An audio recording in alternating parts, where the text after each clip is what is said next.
매일 성경 묵상을 돕는 해설 가이드입니다. 안녕하세요, 묵상 코치입니다.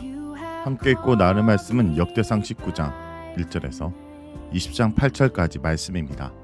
나하스는 사울과의 관계가 매우 좋지 않았습니다. 그래서 아마도 다윗이 사울을 피해 유랑 생활할 때 다윗과 나하스는 평화적인 관계였을 가능성이 큽니다. 실제로 다윗이 압살롬의 반역을 피해 요단 동편 마하나임을 피했을 때 나하스 아들이 다윗을 영접하며 군사들을 공개했습니다. 이런 역사적 배경 때문에 다윗은 왕이 된 후에 정복 전쟁을 수행하면서도 암몬과의 평화 관계를 유지하고 있었습니다. 다윗은 암몬 나하스가 죽은 이후에도 나하스의 옛정을 생각해서 그의 아들 한운과 평화 조약을 맺으려 했던 것입니다. 이것은 암몬이 하나님 나라 백성과의 평화 관계를 맺을 수 있었던 절호의 기회였습니다.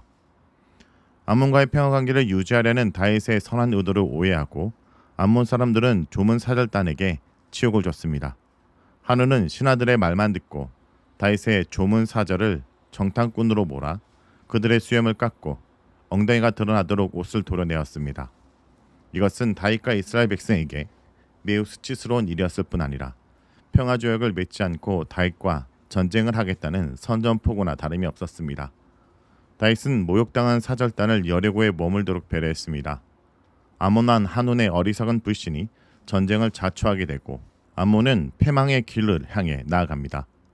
다윗에게 미움을 사게 된 줄 안 한운이 먼저 전쟁을 준비합니다. 그는 은 1000달란트로 이웃 아람의 군사를 용병으로 고용합니다. 시리아 북쪽에 있는 유브라데강 근방 지역의 아람 나하나임, 헤브론산 남쪽의 아람 마아가, 벨르흡과 하맛 사이에 있는 소바에서 용병을 모아서 암몬의 최남단 지역인 메르바에 진을 쳤습니다. 암몬 왕 한운은 이 정도 군대면 다윗 군대를 충분히 상대할 수 있다고 생각했습니다. 암몬 왕 한운이 엄청난 돈을 들여 조직한 군대지만 전쟁이 발발하면 도망치기 급급한 오할지졸의 군대였던 것 같습니다. 이런 군대로 하나님의 군대를 이길 수는 없습니다. 암몬의 도발에 맞서 다윗이 요압 장군과 용사들을 보냈습니다. 암몬 자손은 메르바 성문 앞에 나와 진을 쳤고 도우러온 아람의 여러 왕들을 들판에서 진을 쳤습니다. 결과적으로 요압이 이끄는 이스라엘 군대는 암몬 군대와 그들을 도우러온 용병들 사이에 포위되었습니다. 이스라엘 군대에게 이번 전투의 상황은 좋지 않았습니다. 이스라엘 군대의 앞뒤에 진을 친 적군을 보고 요압은 처정의 부대를 이끌고 아람 군대를 대항하여 진을 쳤습니다. 남은 군대는 그의 아우 아비새에게 맡겨 암몬 자손을 향해 진을 치게 했습니다. 암몬 군대보다 아람의 군대가 더 기술이 좋고 강했기 때문에 잘못하면 양쪽에서 협공을 당할 수 있는 불리한 상황이었지만 필요에 따라 서로 도울 수 있도록 했습니다. 이스라엘 군대는 좋지 않은 전투 상황을 불평하지 않고 바로 그 상황에서 어떻게 대적을 상대할지 전략을 짰습니다. 전투 상황에서 정신을 잃지 않고 지혜를 모으면 위기를 기회로 바꿀 수도 있습니다. 요압은 동생과 군사들에게 이스라엘 백성과 하나님의 성읍을 위해 힘을 다해 싸우려고 독려했습니다. 이것은 이스라엘 단지 세상 나라가 아니라 하나님 나라란 믿음에서 나온 격려입니다. 요압은 여호와께서 선한 일을 이루실 것이라며 군사들을 신앙으로 무장시켰습니다. 이 전쟁이 여호와의 전쟁임을 선포하고 하나님의 도우심을 구하는 기도를 한 것입니다. 하나님은 요압의 기도를 들으셨고 요압은 승리하여 예루살렘으로 돌아옵니다. 아랍 사람들은 자신들이 이스라엘에게 패한 것을 보고 유프라데강 건너편의 아란 군대에게 지원 요청을 했습니다. 그래서 하마데셀의 군사령관 소박이 군대를 조직하여 이스라엘의 공격을 재개했습니다. 이 연맹 아래 있는 지원군들은 독립적인 군대가 아니라 하다데셀에서 속한 왕들과 그들의 군대였습니다. 아람의 연합 지원군에 대한 소식을 들은 다윗은 온 이스라엘 군대를 모으고 전쟁의 노선을 요단 동쪽으로 정했습니다. 암몬과의 다툼에서 시작한 전투가 엄청나게 큰 국제전쟁으로 발전하게 된 것입니다. 그러나 하다데셀에 속한 왕들은 다윗과의 전쟁에서 패하고 다윗의 승리를 인정합니다. 그들은 다윗과 합친하여 이스라엘을 섬기고 암몬 자손을 돕지 않습니다. 결국 다윗의 호의를 거절하고 무시한 사람들이 패배를 당하고 그들과 연합하여 다윗을 대항한 외부 세력의 도모도 허사가 된 것입니다. 20장 1절부터는 암몬과의 마지막 전쟁에서 승리를 다룹니다. 전쟁이 가능한 시기가 되자 요압이 군대를 거느리고 전쟁에 나가서 암몬의 수도 랍바를 함락합니다. 암몬은 다윗이 호위로 보낸 조문 사절단을 모욕하고 싸움을 걸어왔던 민족입니다. 지난 우기전에 요압이 이런 암몬과 암몬으로 온 아람 용병들을 패배시켰지만 암몬 자체를 정복하지 못했습니다. 이제 다시 싸우기에 좋은 시기가 되어 지난해 시작된 전쟁을 승리로 마무리한 것입니다. 역대기는 다윗이 예루살렘에 그대로 있던 것을 정죄하지 않고 오히려 요압에 대한 다윗의 신임으로 해석합니다.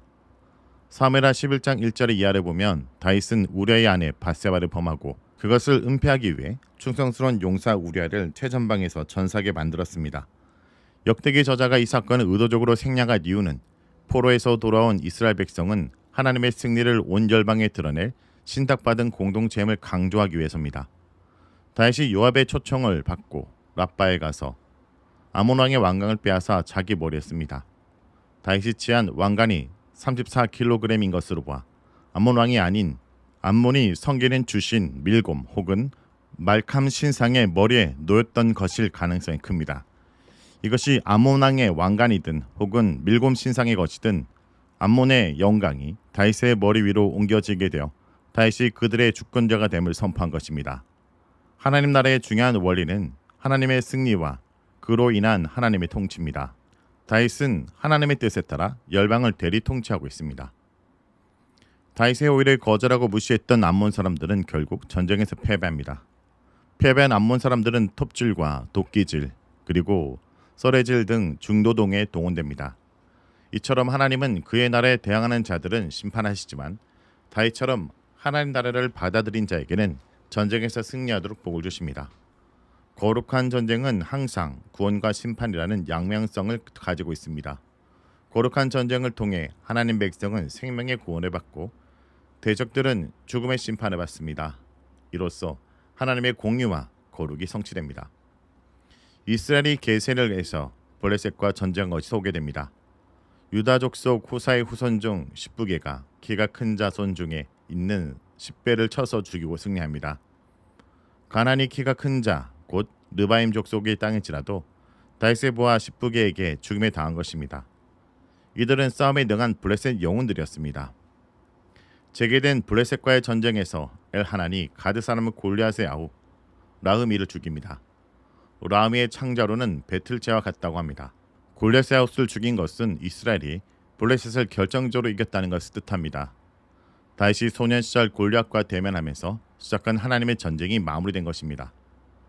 다시 가드에서 블레셋과 전쟁을 할 때 키가 크고 손과 발가락이 각각 6인 사람이 이스라엘을 모욕하다가 다윗의 영이 시므의 아들 요하난에게 죽임을 당합니다. 기형적으로 힘이 센 이 사람은 10배와 같이 느바임 족속의 후손으로 거인이지만 다윗의 셋째 형인 시므의 아들을 이기지 못합니다.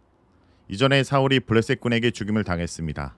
이것은 하나님이 사울을 치시기 위해 블레셋을 도구로 사용하신 것입니다. 그러나 하나님은 블레셋의 불의함에 대해 공의로 심판하십니다. 블레셋의 용사들이 아무리 힘이 세다 할지라도 하나님의 심판의 전쟁을 피해갈 수 없습니다. 8절은 완전한 승리를 말합니다. 블레셋으로 시작한 다윗의 전복 전쟁 기록이 블레셋에 대한 승리의 기록으로 마무리됩니다.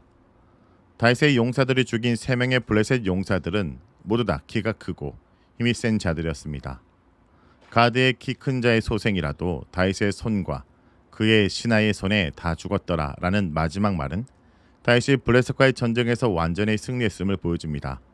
하나님이 다윗과 함께 하심으로 삼손 때부터 이스라엘을 괴롭혀온 블레셋은 더 이상 하나님의 백성을 괴롭히지 못하게 된 것입니다. 드디어 하나님께서 다윗에게 약속하신 이스라엘 평화와 안식이 이루어졌습니다. 하나님은 다윗을 이스라엘 왕으로 세우시고 그를 통해 하나님 나라의 통치를 드러냈습니다. 이제 하나님 나라 승리 뒤에 건축될 성전의 기초가 마련된 것입니다. 성도 여러분, 다윗은 이 전쟁에서 하나님의 이름으로 싸우고 하나님의 도우심으로 승리합니다. 우리 역시 작은 불화에 흔들리지 않고 감정적이 아닌 지혜로 대응하며 하나님께 의존함으로써 공동체 안에서 개인의 삶에서 일상에서 승리의 삶을 살아가길 간절히 기도합니다. 말씀을 놓고 기도하겠습니다. 주님, 오늘도 세상의 거대한 문제 앞에 의연히 나아가도록 인도하여 주옵소서. 겉으로 보기에 부족해 보여도 주님 안에 담대히 싸우며 승리하는 존재가 되게 하여 주옵소서. 이 말씀과 기도의 힘으로 우리 삶이 변화되고 모든 상황 속에 주님의 영광을 드러내는 삶이 되게 하옵소서. 예수의 이름으로 기도합니다. 아멘.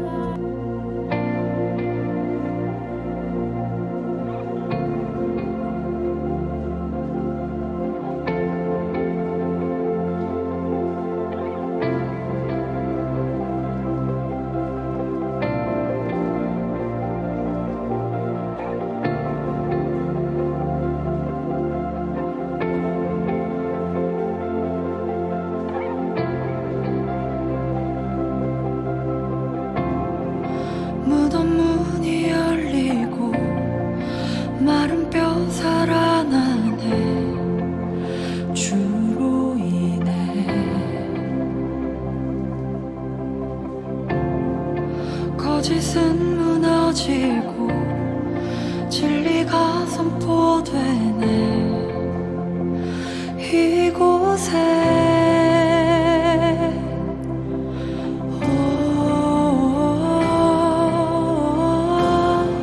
생기가 불어오네.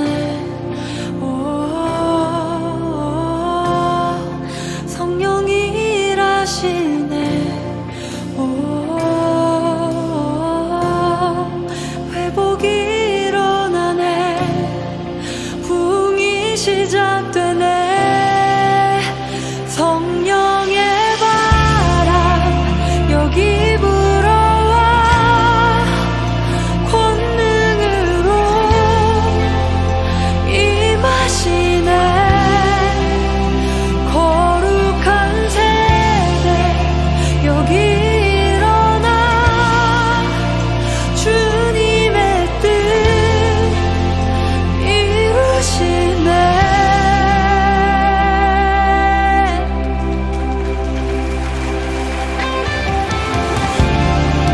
무덤 문이 열리고 마른 뼈 살아나네. 주로 인해